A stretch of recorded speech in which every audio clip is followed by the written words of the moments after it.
For this session, we're talking about the evidence. We're going to consider, does history and archaeology support the claims of the Bible?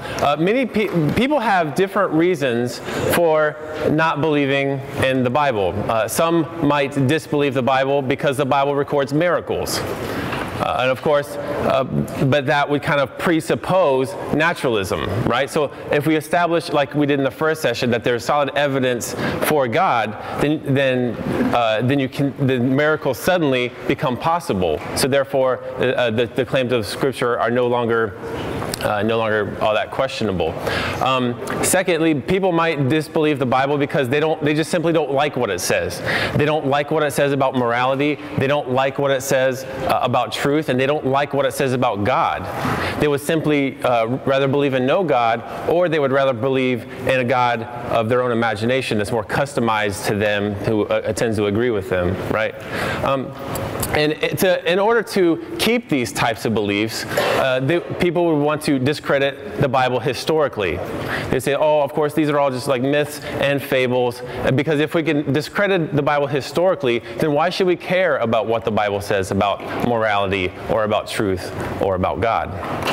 So what we're going to look at is there evidence that corroborates, that supports the Bible's historical claims. So this only gets us so far. So we're going to at least look at the historical claims of the Bible. And this is going to be a lot of information. I don't expect you to, of course, remember all of it. This is simply just to whet your appetite and to do some more digging for yourself. So we're going to start in the Old Testament and get up to the New Testament.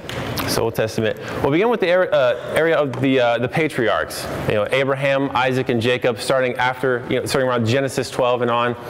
Now, what we have is we don't have a lot of direct corroborating evidence. Like, we don't have photographs of Abraham, and we don't have his journal, of course. But what we do have in the record is the author. He's painting a context. Okay, so what we can do is we can consider what some of the critics of the Scripture say, and they say, oh, the patriarchal narratives, they were written, long after the fact. They were written sometime around 1000 BC, which would have been, 1,000 years after the narratives take place. I put a timeline in your notes. You can see that the era of the patriarchs was somewhere around the time of 2000 to 1500 BC. The claim of the critics would be that the narratives weren't written until 1000 BC by multiple authors. Well, we would say that those who believe the Bible would say, no, these were written by Moses sometime around 1500 BC, so much closer to the time of the events. Because the thing is that if this were written by someone at 1000 BC, then we wouldn't expect him to get any of the history right. Because how many of us could guess, without knowing much about, 1913, 100 years ago, if we didn't have access to good information, what would we know about it? Okay. So what we're going to point out is that whoever wrote these narratives must have either been from this era, or he had good resources because he situates this context. The first one, what we'll look at is the price of slaves. Okay, the Code of Hammurabi, which was found, it's an old Babylonian code, was found around 1760 BC, roughly around the time of the patriarchs, and it says that the price of slaves was about 20 shekels. Okay, now as we all know that the price of anything inflates over time. Does anyone know what a pair of shoes cost in 1930 in New York City? Yeah, neither do I, because the prices inflate over time. Okay, now what we have with the patriarchal narratives in Genesis 37, when it talks about Joseph's brother selling him into slavery, what is the price? Does anyone know? 20 shekels. Okay, so if this were written 1000 BC, long after the fact, and if this person who wrote this didn't have good, reliable information about the context, how would he know that it was 20 shekels? because again, this inflates over time. It wasn't 20 shekels for a long period of time. The author also gets a lot of names right, a lot of names that were popular at the time. Isaac, Jacob. We find extra biblical evidence that a specific type of name was very popular at the time. Of course, names change over time. You know, some of you might have grandmothers named Dorothy. Okay, not that there's anything wrong with the name Dorothy, but these days we don't see too many Dorothys being born. So names change over time. So what that means is, since the writer got this right, it means he had good access to the information. So he's painting a good historical context. And this is the tip of the iceberg with some of the historical context that we have from 4,000 years ago. Next, we'll talk about the Exodus. You know, the whole narrative of the Israelites in slavery in Egypt for 400 years.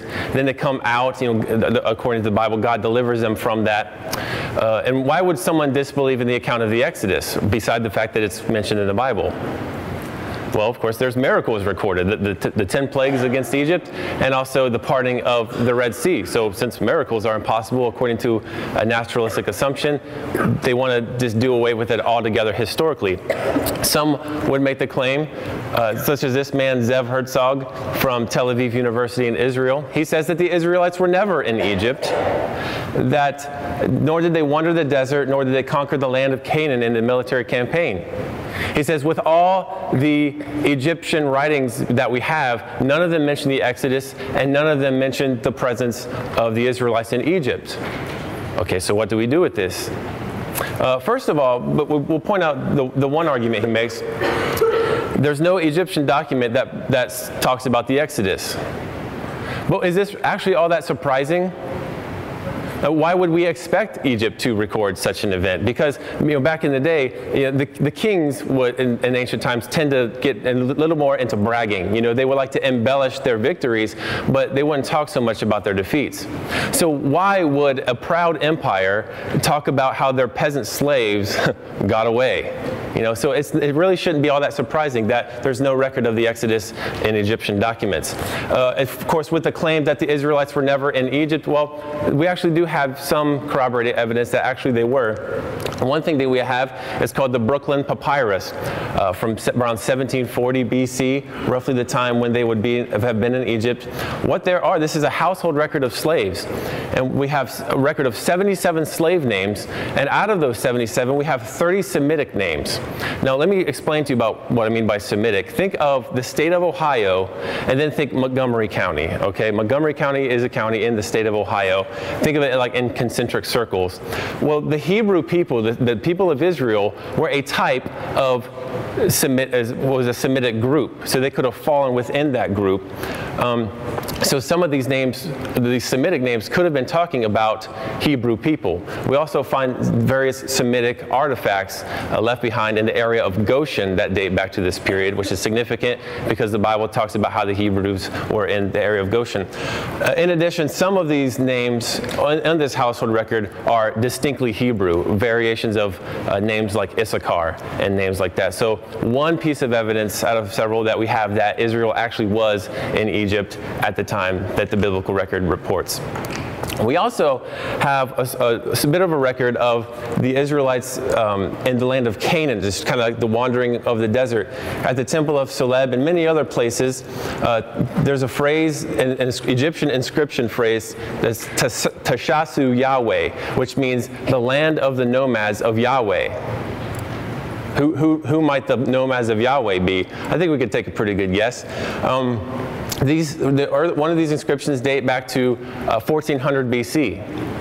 Now let's consider the dates here. According to the Bible's chronology, the Exodus took place about 1446 BC, which would have put them entering into the land of Canaan 40 years later, roughly about the time that this was written here. And it describes the Israelites in places like Edom and Moab and in the southern Jordan. And I've attached a little map to your notes there to point this out. That if we could have extended the map further to the west, we would have seen the Sinai Peninsula and the Israelites traveling down to the southern tip of it, and then back up through to the east side of the Dead Sea here. And what we have here is them traveling up the kingdom of Edom and the kingdom of Moab, and curving over to cross the river Jordan into the land of Jericho. Okay, so these inscriptions they corroborate quite well with the biblical text of where the Israelites were at the time. After the Exodus, we have the Israelite conquest, how they went to conquer the other nations of the land that God had given them. We'll go through one. Am I going too fast? Yes. When did you say we talked about the temple at sold out? Mm-hmm. When was it dated? The inscription, there's inscriptions of Tashasu Yahweh that date to about 1400 BC. 14. Yeah, and remember, BC time goes backwards. Yeah. Okay. So the conquest, we'll talk about the city of Jericho. Actually, in the early 20th centuries, what most archaeologists believe to be the city of Jericho, the ruins of it was discovered. The city of Jericho, we'll point out some ways that archaeology corroborates or agrees with the book of Joshua, the biblical text. In Joshua 6, it talks about how Jericho was a strong, fortified city with great walls, and that's precisely what the archaeologist finds. In Joshua 3 and in Joshua 5, it talks about how the attacks were after the spring harvest. And when the archaeologists went to Jericho, they found these entire grain bins just still full of grain, which means that whoever attacked it did not plunder the city, which of course is corroborated in the biblical text, and nor did people have time to pack up food and flee because the siege of the city was so quick. We also know from Joshua chapter 6 that the city was destroyed by fire, and the archaeologists would excavate, feet of ashes. We also have this discovery that the walls collapse. There's a point where the walls collapse outward. I've attached a small image to your notes near this note where you kind of see that it's the walls, like the top layer, this red brick kind of fell and it collapsed at an angle, which gave the access of the Israelites as it was kind of like a ramp for them to enter into the city. And how this corroborates with Joshua chapter 6, I mean, I know it's speculative, but it says the people went up into the city. This is a very unusual way for a city walls to fall during a siege.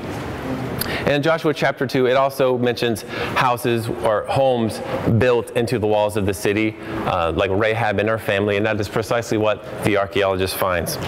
One thing not mentioned on the slides is that the date of this actually corroborates as well. If we put the destruction of the city of Jericho in the 1400s, we also find a specific type of pottery called Cypriot pottery that was found that was specifically popular roughly around this time period. Next, we'll talk about the monarchy. After the Exodus and after the time of the conquest and the time of the judges, we get to the monarchy where the nation of Israel is more established and they get kings, such as King Saul and King David.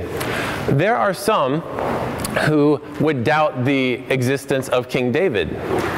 But there are others who would say, okay, maybe King David existed, but if he did, then he was like this chief of some small little tribe, and that the city of Jerusalem wasn't a major important city with major buildings and building projects. It was kind of like this small insignificant thing. Well, we'll look at a few pieces of evidence that we can make different assumptions about. Here on the right, in 2005, this was discovered. This is a palace that was found on top of the hill that dates back to 1000 BC, which was when David was the king of reigning in Jerusalem. And so this isn't definitively David's palace, but it's a nice fit. It's a nice match. It disproves the idea that Jerusalem didn't have any major building projects or any kind of significant buildings in it. On the left, what we have is something called a capitol. A capitol is something that sits on top of a pillar, okay? Pillars that hold up buildings and whatnot. This style of capital is distinctly Phoenician. It comes from the Phoenician culture. What we learn from the biblical text is that David had some help with his palace. He had some help from a man named King Hiram, who was, of course, a Phoenician king, who sent Phoenician builders, which could possibly explain why we find this distinctly Phoenician capital near what is assumed to be David's palace. Red light, green light? We good? Okay. Speaking of David, we have a couple of things called stelas, these carvings into stone and rock. We have on the left the Mesha stela, and then we also have the Tel Dan stela. These were dated roughly to 850 BC, not too long after the time of David, and they mention specifically the house of David. Now, what's significant about the phrase is that whenever someone uses the phrase house of or line of, it's talking about someone who was significant, someone who was of prominence and importance. So if David was merely some chieftain of some small tribe, the language of house of, we would not find that. Another interesting thing about the Mesha stela is that it was written by a king of Moab named Mesha, and it records an event where the nation of Israel had won a victory over him, and he owed them from that point on a tribute, so he would have to give them a certain number of sheep ever so often. This event actually corroborates with an event mentioned in the scriptures in 2 Kings chapter 3. So we have this man named Mesha, the king of Moab, and an event both inside and mentioned outside the Bible, linking up, pointing to the Bible's historicity, at least in this instance. We also have the wall relief of an Egyptian king named Shoshank, or I call him the Shoshank Redemption.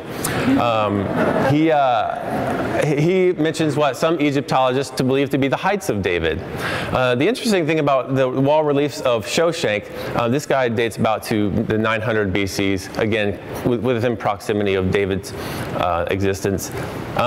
In addition with this guy is also mentioned in the Bible. I think it's 1 Kings chapter 14. You might read his name as Shishak, but it corroborates an event where he attacks Israel and Judah in a very similar way that is reported in the scriptures. Before I get to the New Testament, I think there's a few more things I would like to mention about the Old Testament that aren't so archaeological, but they're just observations. There are specific things we can see about if this is simply someone in 1000 BC who's decided to make up a history of Israel. You would think he would do so in more of a fashion that honors Israel, because over and over again in the Old Testament, it just seems like this guy's being honest with how messed up things are. Even the quote-unquote heroes of the Old Testament are severely flawed individuals. So where most cultures, if they have a myth of where they came from, their ancestors are mighty warriors and they do no wrong, But I mean, if you read the Old Testament, the Israelites, they had some problems. So if someone is fabricating their history, it doesn't seem like it would read this same way. Also, take books like 1 Kings, 2 Kings, and 1 Chronicles and 2 Chronicles. There's this chapter after chapter mentioning these different kings of Israel and Judah. And whenever it's finished talking about a particular king, it says, now for the other acts of King so-and-so, are they not also mentioned in the annals of the kings of Israel? Okay? Now, no book of myth would have any sort of thing like that in it. It wouldn't say, hey, if you don't believe me, check these records over here if you want to read more about this person. Another reason that we can trust in the Old Testament is because if, as I believe Mark laid out a very good argument for the resurrection of Jesus, meaning that Jesus was precisely who he said he was, and he, confirmed the historicity of the Old Testament. Who would we be to do any different? That's kind of the trump card right there. Is like, if Jesus believed it, and you believe in Jesus, then we have good reason to believe the accounts of the Old Testament. Now on with the New Testament. When we're analyzing a historical document, there are specific things that we need to take into consideration. The transmission, that being, has it been accurately copied, accurately recorded? The date of composition. Is when the accounts were written, are they close to the events that they claim to report? External report. Is there external evidence that the events and the people and the places mentioned in the document, do we find evidence outside of the document that corroborate with the text? Also need to consider the genre. Okay, what is this document? What is this writing? Is it written as a myth? Is it written as a legend? Is it a poem? Is it an allegory? Or is it written in a more documentary style that is reporting actual events that actually happened? First, we'll look at transmission. With any ancient text that we have, we don't have the original copy, the original thing that the author originally wrote on itself. And you guys have heard this argument. I'll try to make this brief. But for example, we have Homer. Many of you guys will read the Iliad some point in high school. Like Aaron's saying, "Yep." Are you reading it right now, or sometime? Read it already? Okay. Well, Homer originally wrote his text in 900 BC, so 900 years before the time of Christ. The earliest copy we have of this text was from 400 BC, so 500 years after he originally wrote it. That's the earliest copy that we have. Now compare that with the New Testament. The New Testament, the Gospel specifically, was written sometime around the 50s to 90s or 100s AD. And the earliest copies we have of them, somewhere around 90 to 125. Very, very early copies, at least within a generation of it. And so that's less than 100 years, meaning many of the eyewitnesses to the events are actually still alive as these things are getting copied. And what we have is over 5,000 of those. 5,000 original Greek, or not original, but 5,000 copies of Greek manuscripts. If you add in Latin and other ancient languages, that numbers goes up to 24,000. So when you compare the New Testament with the other writings in antiquity, it's in a very favorable position. We also want to consider the date of composition. Are there clues within the text that could tell us when they were written? Were they written close to the time of the events that they claim to record? And what we'll do is we'll date the book of Acts, because the book of Acts will give us some clues to dating the gospel. Because the book of Acts was written by who? How many people said Paul just did? Okay, we got to have a talk. The book of Acts was written by Luke, okay? The Gospel of Luke and the book of Acts were both written by a guy named Luke, who was a physician, a very educated man. The scholars who read the Greek that he wrote say that he uses some of the most technical language, a very well-educated man. We know that he wrote the book of Luke before the book of Acts, so if we can get a dating of the book of Acts, we can get somewhat of a clue of when he wrote Luke. Now, many people would want to say, some scholars would want to say that the book of Acts was written after 70 AD. Does anyone know why that would be the case? Okay, here's why. It's because in the Gospels, Jesus makes a prophecy that the city of Jerusalem is going to be destroyed by the Romans. Or that the city of Jerusalem is going to be destroyed and the temple is going to be destroyed. Okay? So people would say, oh, well, of course the Gospels were written after that. The Gospel writers are putting words in Jesus' mouth to make it look like he made a prediction. However, if we can date the Gospels back to earlier than 70 AD, then what are the implications of that? He made an actual prophecy, a legitimate prophecy. So dating the book of Acts, we can look to a couple of clues with it. First of all, Luke's a historian. He's writing down several events that happened at the time. And if it was written after 70 AD, you would think that he would mention that Jerusalem was destroyed. But there's no mention of this in the book of Acts. He also makes no mention of the persecution of Christians in Rome under Nero. Okay, it seems like this will be something, an event that would be historically significant that Luke would have thought to write down.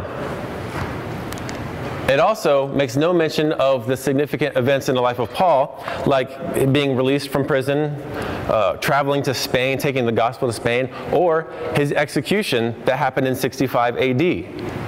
Okay, the book of Acts just sort of ends abruptly with Paul under house arrest, and many scholars date the book of Acts to 62 AD. So if we can date the book of Acts to 62 AD, then what does that mean about the Gospel of Luke? It's before 62 AD. It's before 70, before when the fall of Jerusalem. That also means that it's likely that the book of Mark is before 62 AD, because many people believe that some of Luke's source material for his gospel was the Gospel of Mark. Of course, Luke would much more detailed with it. Many date Mark to about the mid-50s. So if we have the ministry of Jesus, his crucifixion, his resurrection, dated roughly around 30 to 33 AD, and we have the earliest kind of biographical account of this somewhere in the mid-50s, that puts it somewhat early. That means the eyewitnesses of the events were still alive. You can go and talk to them. Now, if we can compare that with other figures in history, let's compare that with Alexander the Great. Alexander the Great died somewhere around 325 BC. The first biographies, the earliest biographies we have of Alexander the Great are dated back to the 1st century AD. That's 400 years after he died. But so, in other words, the earliest account we have of Alexander the Great and his life, 400 years after he dies. And not copies, but when those were originally written. But yet people don't have a problem that Alexander the Great existed, nor do we question the events of his life. But however, if we have the accounts of the Gospels written much closer to the events that happened, then it puts the Gospels in a good position. Next, we're going to talk about external support. There are specific details. They're especially mentioned in the trial and the crucifixion of Jesus. There are specific details. There are times and places. There are specific things, specific people named, and these accounts bear the marks of historical writing. So what we're going to do is we're going to look at specific people that are mentioned in the Gospels, and we'll see if their existence is supported outside of the New Testament. First, we have Herod Antipas, a guy mentioned in Luke 23. Did he actually exist? Well, we have several first-century historians mentioning him, so like Josephus. We even have his image on coins, okay? So it's pretty well attested. No one really doubts that this guy existed. Next, we have Pontius Pilate. For a while, people doubted that Pontius Pilate actually existed until the 1960s, where we found this limestone slab that dates back to the 1st century that says Tiberium Pontius Pilate, prefect of Judea. First, we have this guy's name, his title, and where he was. And we also have the emperor who was reigning during that time, being Tiberius.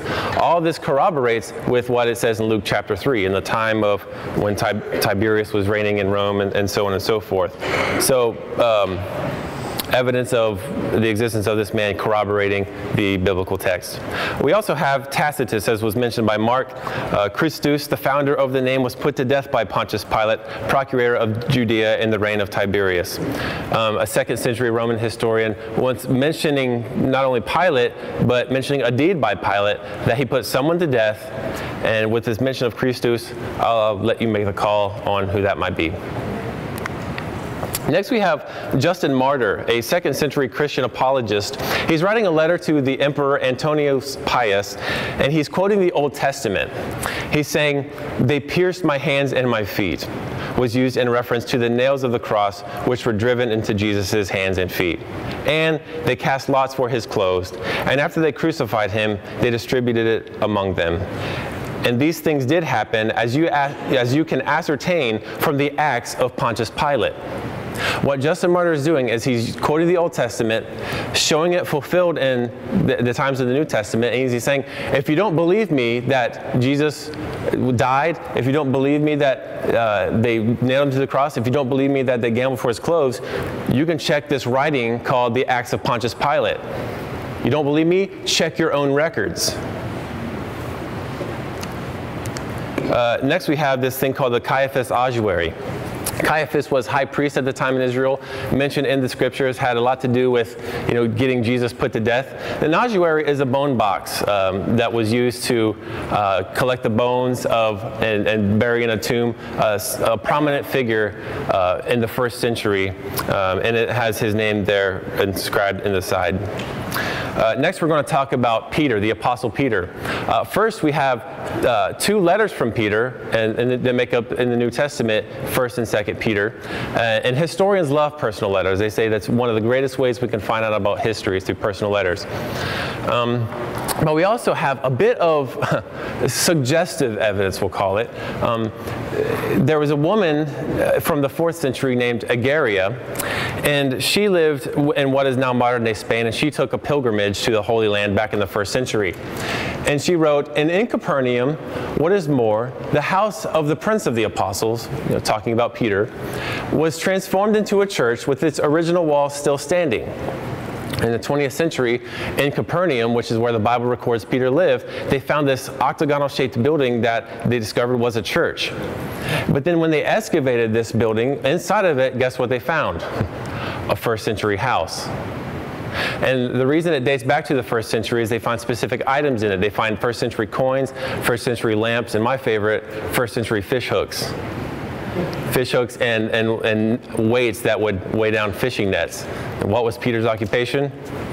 Fisherman, yeah. And again, that's suggestive because Capernaum was a fishing town, but it's still, it's kind of suggestive nonetheless that this was, a traditional place that was considered a church. Another thing I really like about this, now if you've been with us earlier, learning with us this year about the gospel, in the Gospel of Mark, in Mark chapter 1, we have this event where Jesus goes to Capernaum and he's teaching in the synagogue, and it's where he's teaching as one with authority and not like the scribes, and he casts a demon out of a man, okay? And it says afterwards, he went to the house of Simon, okay, who's Simon? Peter, Simon Peter, same guy. He went to the house of Simon and he raised his mother-in-law. Now, it's become kind of a running joke in our group about how many times Mark uses the word immediately. There's such a fast pace to the book. He's always using the word immediately. Well, what is interesting is that as they've excavated Capernaum, they've also found a synagogue that's foundations date back to the 1st century. And here's a picture that we have. Over here we have what you just looked at, Peter's house, and here is the synagogue. This is about 84 feet away. This is less than a 40-yard dash. So it really puts in perspective, immediately he left the synagogue and went to the house of Simon. Again, highly suggestive, but when you think about it, if this isn't Peter's house, it's kind of cool. Okay, I thought I'd just share that with you. That's great. That's cool. Next, we need to consider genre, okay? In the ancient times, there were different genres of literature just like we have today. But there was like myths and legends and poems and romances and things like that. But there was a specific way that those were written. They lacked specific details. They wouldn't throw in random details. But everything everything that was included in those narratives had to do with pushing the narrative forward. Okay, every detail was significant. It had to do with the story. Okay, but whenever you interview an eyewitness about something, whether you're a policeman, detective, or a journalist, oftentimes eyewitnesses will just, because they're recollecting, they're just kind of thinking out loud, they may throw out this random detail. They may say, yeah, he was wearing a red coat, yeah, or just something that really doesn't add to the story, but it's just a detail nonetheless. In our modern fiction, we kind of have this too. Like every now and then there would just be this random object that someone just threw out there just to make the story seem more real. Okay, with these nitty-gritty details that corroborate with real life. However, this is not how ancient. I'm trying to think of what I want to say here. Like I said, ancient myths do not have specific details or random details. However, the Gospels do. So what I'll say is that the Gospels read much more like eyewitness account, eyewitness reportage, and not like ancient myths. So the people who make accusations that, the Gospels were oral traditions that developed into myths, and once Constantine got a hold of them around 300, he just went with it and just, embellished it. There's no historical backbone to these kind of claims. And if you read, Luke chapter 1, the beginning of it, he's talking to this guy, he's writing Theophilus. He's saying, look, I've done my research, I've interviewed the eyewitnesses so that you can be sure of the things that you taught. I want you to be assured of this because, we did the digging, okay? So, what I'm saying is we wouldn't find anything like Luke's introduction in any myth in ancient history. So clearly, the Gospels are not intended to be read as myths. Does that make sense? Yes? So what you're saying is because of these random details thrown into the Gospel of Luke, because of these small details that are thrown in compared to myths that don't have the small details. Right. Yes. Yeah. What it does is that it displays the type of genre that it's meant to be. That it's not this embellished myth but it's rather, it bears much more resemblance to eyewitness accounts, that this is like a report, okay? And we have several examples in the Gospels of these random details. Like when Peter goes fishing in John chapter 21, it says he catches 153 fish. Why is that important? You know, who cares? They could have said a large number of fish, but 153, that's a specific detail that doesn't do really much to drive the narrative forward. We also have this account in John chapter 8 where it says a woman was brought before Jesus who she had been caught in adultery, and the Pharisees brought her to Jesus to see what he would say about it. And it says he stoops down to draw on the ground. Doesn't say what he drew, doesn't say what he wrote, doesn't say why he did it. It's just random detail that it seems that it's just some eyewitness just going, oh, then he did this, but not telling us why. There are other, I'm trying to think of another one. And like we just read one in Mark chapter 5 where Jesus goes and raises this girl from the dead. And Mark's writing in the Greek language, but he bothers to tell what Jesus said in Aramaic. And he says, Talitha Kumi, little girl, arise. Again, he has no reason to say what the Aramaic was unless this was an eyewitness account. It also mentions that the girl was 12 years old. A random detail, has nothing to do with the narrative. So you can see that the Gospels, they seem to be much more like eyewitness accounts than just someone just making up a random myth. C.S. Lewis says this. He says, I have been reading poems, romances, vision literature, legends, and myths all my life. I know what they are like. I do know that not one of them is like this. He's talking about the Gospel of John. Of this text, there are only two possible views. Either this is reportage, or else some unknown writer in the 2nd century, without known predecessors or successors, suddenly anticipated the whole technique of modern novelistic realistic narrative. If it is untrue, it must be the narrative of that kind. The reader who doesn't see this simply has not learned how to read. Basically what he's saying is this, if the Gospels are not true, then someone has made up, a very convincing sounding story by throwing in all these random details. And there's no other ancient writing that we have like this. This genre of realistic novels, realistic literature has only been around for the past 200 or 300 years. The ancients simply didn't write like that. So that pretty much concludes this section of it in terms of the historical evidence of the scriptures. And now I'll pass out small group questions.